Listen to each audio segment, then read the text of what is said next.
نہج البلاغہ کا خطبہ نمبر 6 بظاہر بہت مختصر ہے، لیکن اس میں قیادت اور ہوشیاری پر ایک ایسا سبق ہے جو ہر دور کے لیے ہے۔ آئیے اس میں ذرا گہرائی میں اترتے ہیں اور دیکھتے ہیں کہ اس میں کیا خاص ہے۔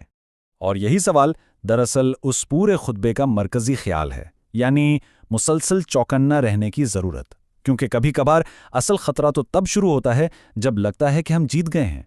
اچھا، تو یہ بات ہو رہی ہے جنگ جمل کے فوراً بعد کی۔ ایک طرف فتح کا جشن ہے، حضرت علی علیہ السلام جنگ جیت چکے ہیں، لیکن عین اسی وقت ایک نئی صورتحال پیدا ہو جاتی ہے۔ کچھ لوگوں نے مشورہ دیا کہ بس اب جنگ ختم، دشمن کو جانے دیں۔ ان کا خیال تھا کہ اب اور پیچھا کرنے کی ضرورت نہیں ہے، اور بس یہی وہ لمحہ تھا جہاں سے اس تاریخی خطبے کا آغاز ہوا، ایک ایسی بات جو صدیوں تک یاد رکھی جانی تھی۔ تو اس مشورے کے جواب میں حضرت علی علیہ السلام نے جو کہا وہ بہت ہی غیر معمولی تھا۔ انہوں نے ایک عجیب و غریب مثال دی، بجو کی۔ ذرا اس مثال کی گہرائی تو دیکھیے۔ فرمایا کہ خدا کی قسم میں اس بجو کی طرح نہیں بن سکتا جس سے شکاری تھپ تھپک کر سلا دے اور پھر آسانی سے قابو کر لیں۔ سوچیں ذرا، ایک جانور جسے میٹھی تھپکیوں سے غافل کر دیا جائے اور پھر شکار کر لیا جائے، یہ کتنی بڑی، کتنی گہری وارننگ ہے۔ تو یہاں اصل بات سمجھنے کی ہے۔ بات بجو کی یعنی جانور کی نہیں ہو رہی، بلکہ یہ ایک علامت ہے، ایک ایسے شخص کی جو دشمن کی میٹھی باتوں، اس کے ظاہری سکون سے دھوکا کھا جائے اور غفلت میں پڑ جائے۔ بجو یہاں ایک استعارہ ہے غفلت کا۔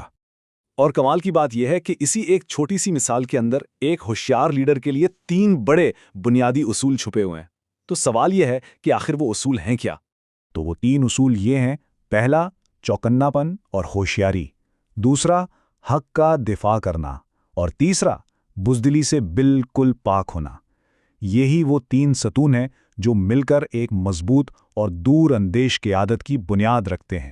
تو پہلا اصول ہے چوکنا رہنا، مطلب یہ کہ ایک لیڈر کو کبھی بھی ایک لمحے کے لیے بھی دشمن کی چالوں اور اس کے فریب سے غافل نہیں ہونا چاہیے، صرف میدان جنگ میں ہی نہیں بلکہ ہر وقت، بالکل ایک ایسے پہرے دار کی طرح جس کی آنکھ کبھی نہیں لگتی۔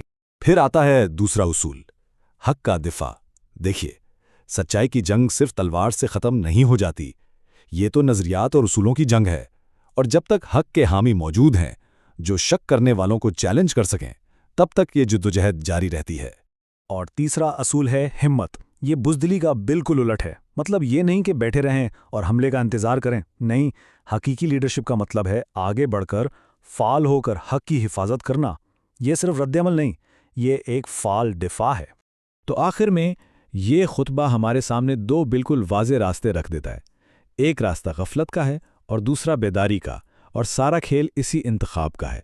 تو ایک طرف ہے بھجو کا راستہ، یعنی دھوکا کھانا، غفلت میں پڑ جانا، اور جس کا انجام ہے تباہی، اور دوسری طرف ہے حضرت علی علیہ السلام کا راستہ، یعنی ہمیشہ چوکنا رہنا اور حق کے لیے ڈٹ کر کھڑے رہنا۔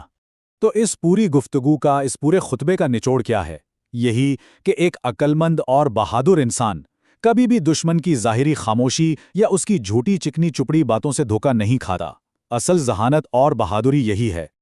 اور آخر میں یہ ایک سوال ہے جو ہمیں سوچنے پر مجبور کرتا ہے۔ یہ سبق صدیوں پرانا ہے، لیکن آج بھی اتنا ہی اہم ہے۔